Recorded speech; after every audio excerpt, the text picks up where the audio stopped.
The 2nd of July, Rabbi First, Gemora. For this.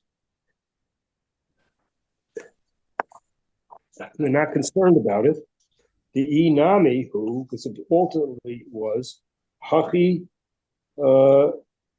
here, Shapir, it's better that Zachi Baal Hashover, that the one of the shover is the one who merits from it.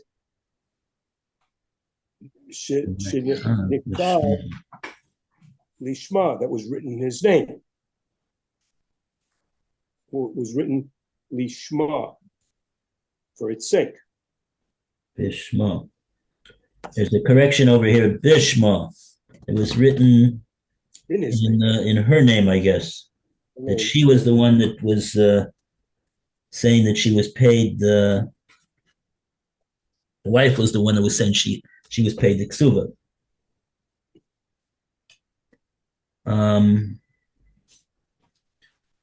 Yeah, what exactly is the connection to the case of the Brisa? It's talking about the shover, and the case that well, we didn't get the Shmuel yet, but we Rav is saying that we see over here from what Shmuel's going to say that as far as the Brisa is concerned, the concern that the Gemora raised about the Brisa, what happens if blah blah blah, and the wife says this and the husband says that, and blah blah blah. That we're not concerned about that really.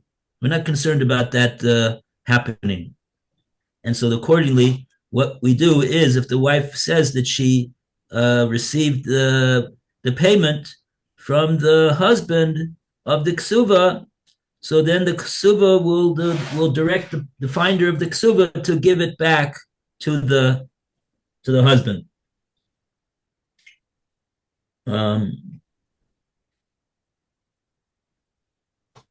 We're not worried about a would-be purchaser that could get cheated out of the ksuva, that the wife sold the right to receive the proceeds of the ksuva to a third party.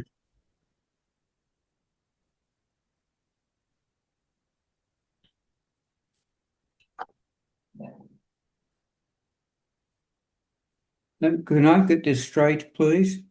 The wife, the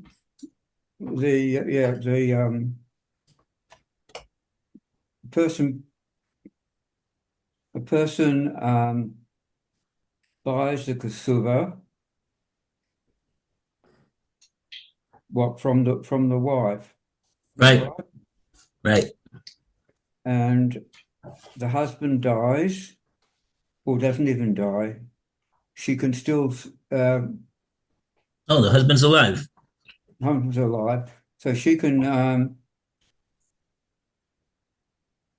say that the ksuva's been covered already. Yeah, we have this proof of payment of the ksuva made out to the husband, and if the wife comes into Bezdin and says that she says that she was paid the ksuva, and she gave over this document to the husband, so the Bezdin will accept that and give the document to the husband. So now the ksuva is worthless. Is that right? The person who bought it can't recover his money or can't claim anything. Well, because what we're saying is that we're not concerned for such a possibility. We're not concerned that the wife would sell the ksuva, right to the ksuva, to a third party, and then walk into Bezdin and say, "Oh, my husband paid me the ksuva." We're not concerned that she's going to do that. Okay. Because that's a lie. right? That's a fraud. Mm-hmm. What did she do? If she in fact sold it to the third party? So if the husband is gonna, if the Bezdin finds the shover, or for that matter, if the husband comes to try to pay her the ksuva after the divorce, what are we? We're confident that the wife will say, "Oh, don't pay me. Go pay Ploni, because I sold him the right to the ksuva." And if this document would be found in the Bezdin, and the Bezdin wants to know what to do with the document, she's not going to go into the Bezdin and lie and say, "Oh, my husband paid me the ksuva." Right. How could the husband pay her the ksuva if she previously sold the right to the ksuva to a third party? She should have told her husband, "Listen, you don't need to pay me. Go pay Ploni, because I sold him the right to receive the ksuva." The Gemora was everything that we said yesterday was, "Oh, whoa, what happens if?" Shouldn't we be concerned about this possibility? Right. And if so then the poor purchaser of the ksuva is going to get cheated out. So now the Gemara's so Rava's answering. We see from the how could the Brises say that we believe the wife? So Rava says, yeah, we believe the wife. We don't have any problem with believing the wife,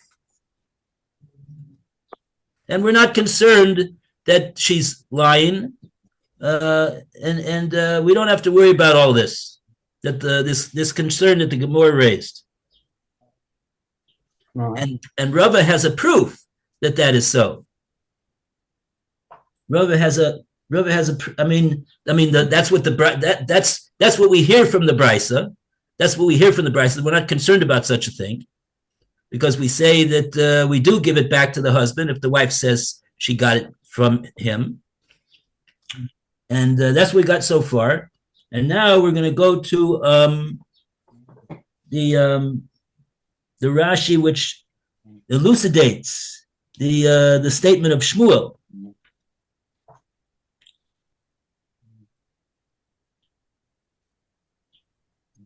So what do we? Yeah, we need to read this Rashi. Isa l'Shmuel.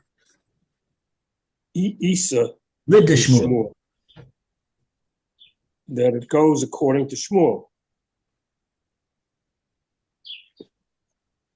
The Omar that says, Hamocher Shtar Cho L'Chavero, someone who sells his debt application, his star of a debt application to a friend. The Chazer Hamocher, and he retracts, the seller retracts this. Umachalo Machol, and he forgives it.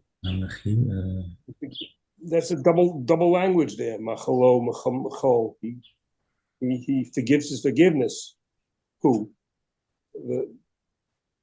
Let's say the Machalo, when he forgives it. That's what the Malva was mochel on the chov. Okay, and he forgives it. Machal, he forgives it. Aval halova, etzel halova, and he forgives it regarding the borrower. Therefore, if he sells this, ketubah, her ketubah, the ER in ER, the Hainu star chov, that there is a star chov, there is this debt, a star of a debt, the chazra, and she retracts it.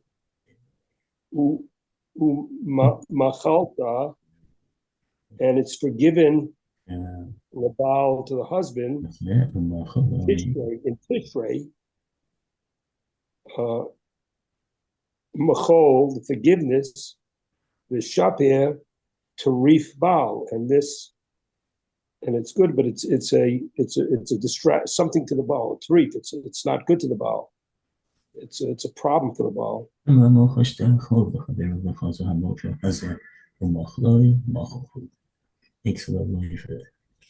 Where does being mochel it's from over?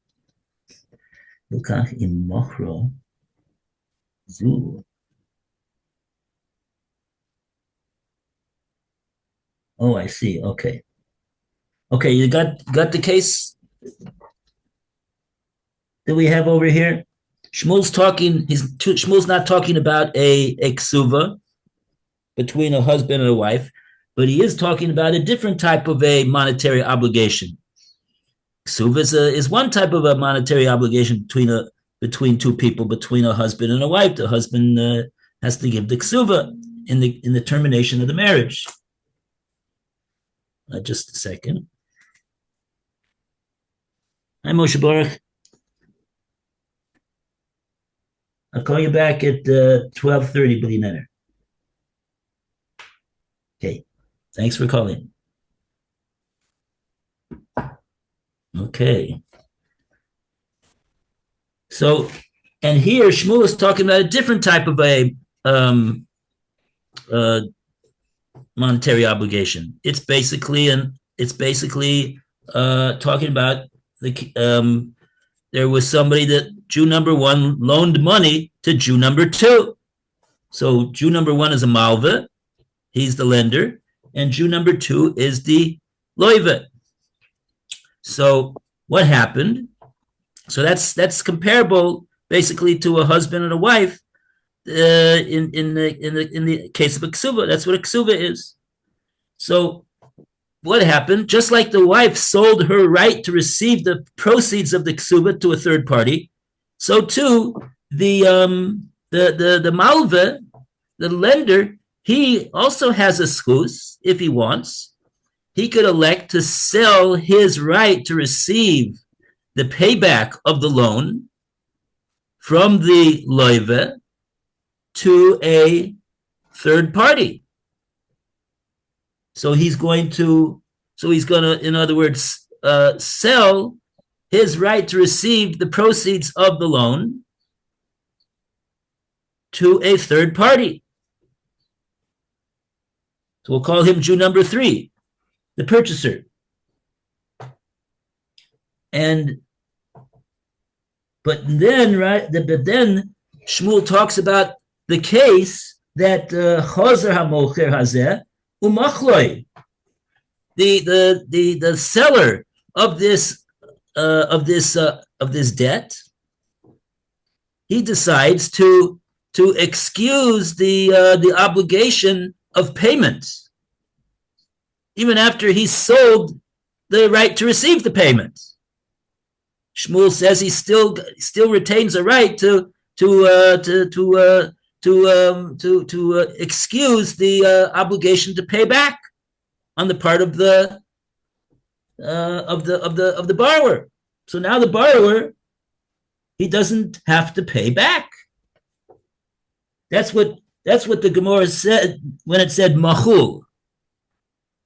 Chazar umachlo, if the malva turns around even after he sold the right to receive it to a third party, to Jew number three, umachlo, and he forgives, he excuses the Jew number two his obligation to have to pay back, machul. It's a done deal. It's excused. It works for some reason. I don't know why. Don't ask me. I don't know why it would be like that, but that's what Shmuel says. And therefore the loiva doesn't have to pay. Not only does he not have to pay the one that loaned him the money, he also doesn't have to pay the one who bought the right to receive that payback. Jew number three. And even more than that, if the malva passes away, so the inheritor, the yoresh of this malva, who sold the right to receive the proceeds to a third party, to Jew number three, the Yoresh of the Malva can also be mochel, just like the Malva himself could be mochel, even though he never never loaned the money. And that'll also cut out Jew number 3 that bought the right to receive the payment.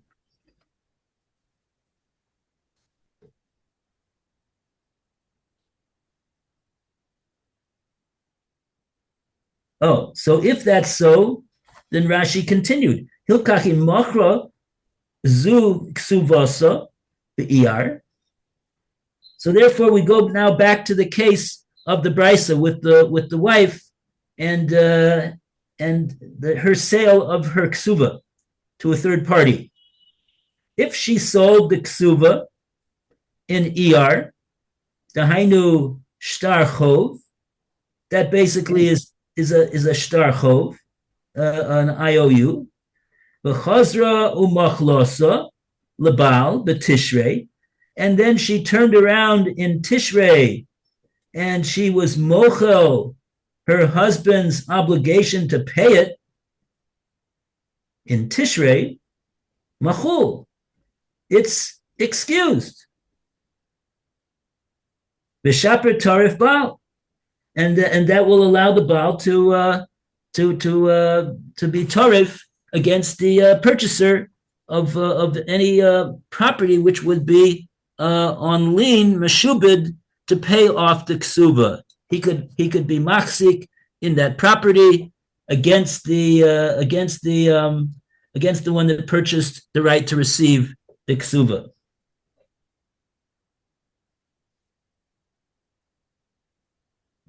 So that's even. She sold it. The wife sold it to this third party in ER, and then subsequent to that, in Tishrei, a long time after, she decides to be mochel her husband's obligation to pay the ksuva.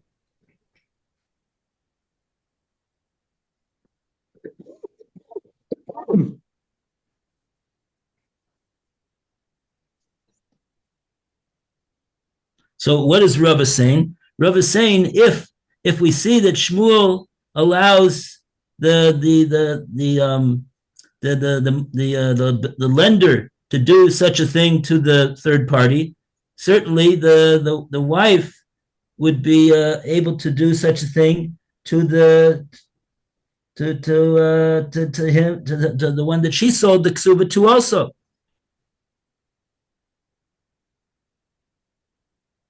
And therefore what?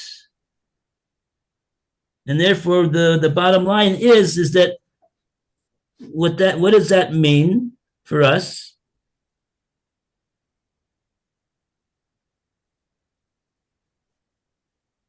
That we're not concerned about the return of the shover to the husband in the case of the brisa, the lost shover.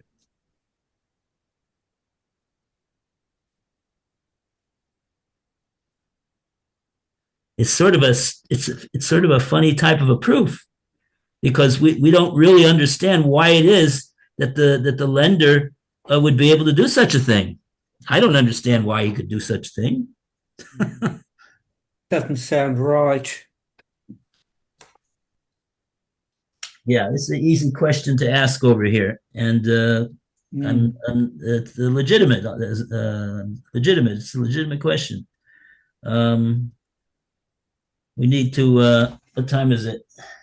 Oh, we got 10 minutes. Okay. Yeah. So why would that be altogether? Why is it that he's able to do that?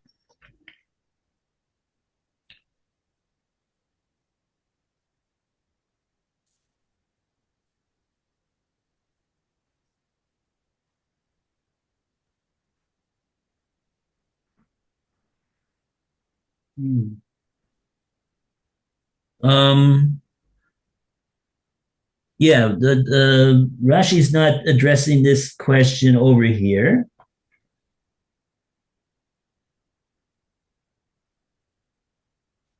With Vice President Gantz having to cast the tiebreaking But vote. Rashi in Kedushin, this statement of Shmuel is a Gemara in many places. The Gemara in many places quotes this statement of Shmuel. So one of the places is Kedushin, and Rashi says over there that Afshikvar mocher hamalva esachov. Even though, in other words, what's the question? How is the malva have the ability to excuse the obligation of the lover right now? He doesn't own the right to receive the proceeds. He already sold it and got paid off for it too. So how is it that he has the ability to do that? So nevertheless, he has the ability to be mochel, on the obligation to pay back. Why? Mishum da loive harei lo hitchayev mu'uma l'lokeach. Because listen, the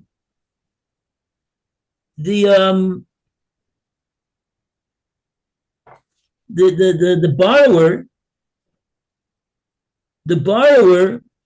he owed money. He had an obligation to pay back the one that gave him the money.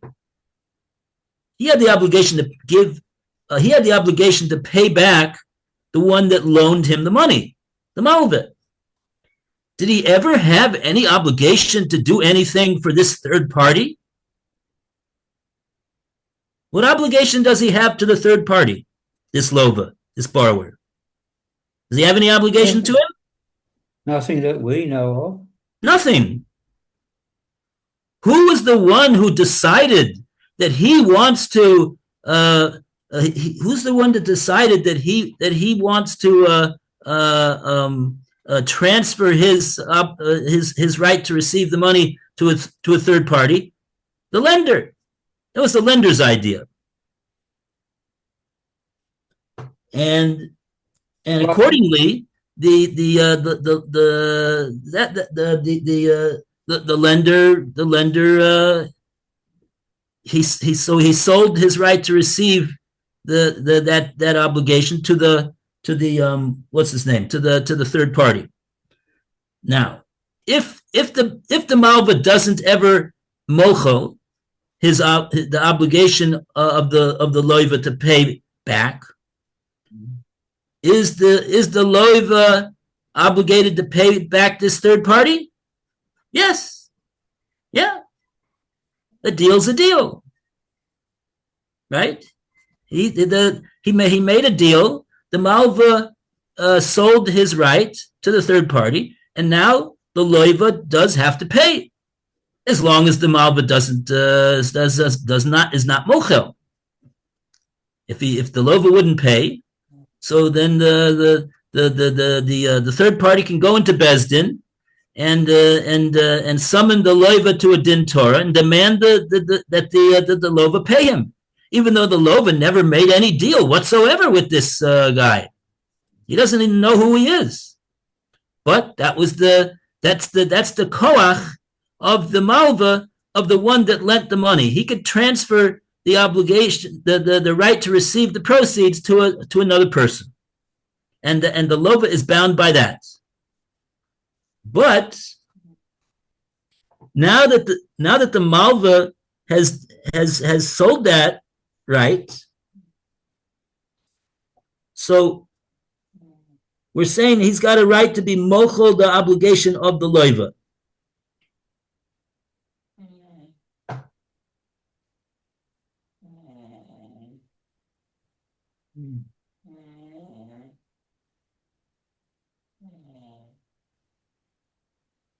Ela shalokeach bo ligvois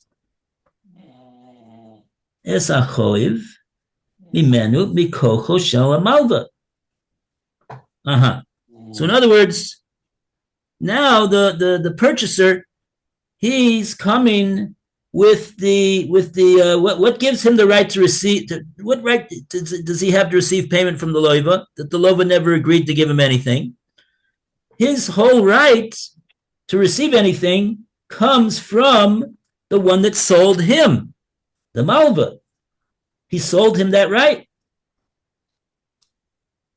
And now the malva has excused the chov of the loiva. So now the lokeach doesn't have any independent koach of his own to demand payment from the loiva, from the borrower, because he never had any independent koach to demand anything from him. He never made any deal with him. His whole thing was through the malva. So that's the way Rashi explains it in Kiddushin.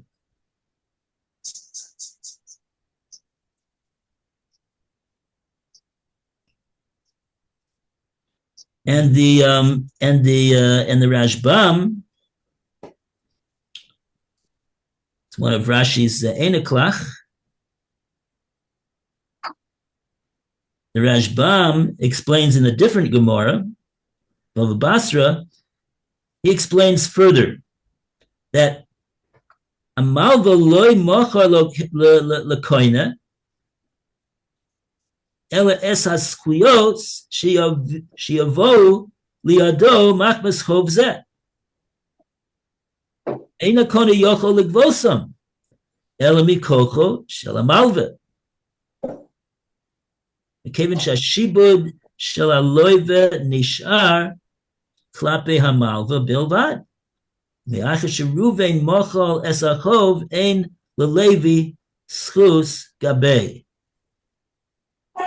those are the words. What do the words mean? Let's see it again. The malva loy mocher lekoina. The malva can only sell to the purchaser, the third party. What can he sell to him? He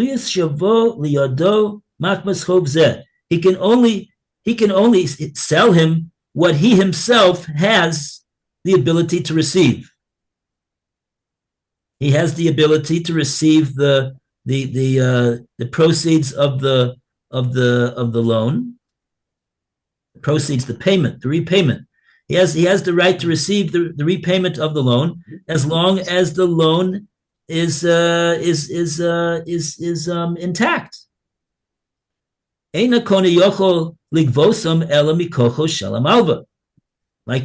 Rashi said, the third party that purchased the right to receive the proceeds, the repayment, he doesn't have the right. He doesn't have an independent right to demand anything from the loiva, because he has no relationship with the loiva. He never loaned any money to the loiva.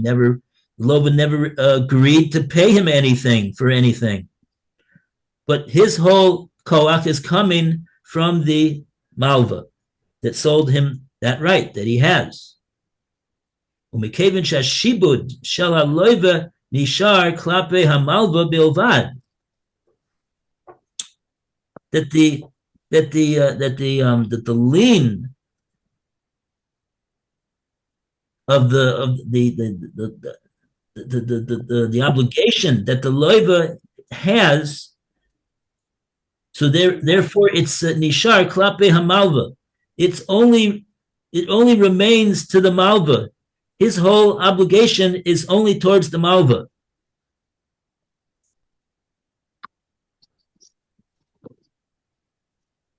And so now he changes into names. After the malva excused the loan, excused the obligation of the borrower to pay. And the Levi this poor what's his name? the purchaser, he doesn't have any ability now to collect from what's his name, from the borrower. Okay, so one thing we could say the following thing. How much do you think that this purchaser is gonna give? Let's say the loan was for $1,000, right? How much do you think that when the Malva approaches this third party and says, Mr.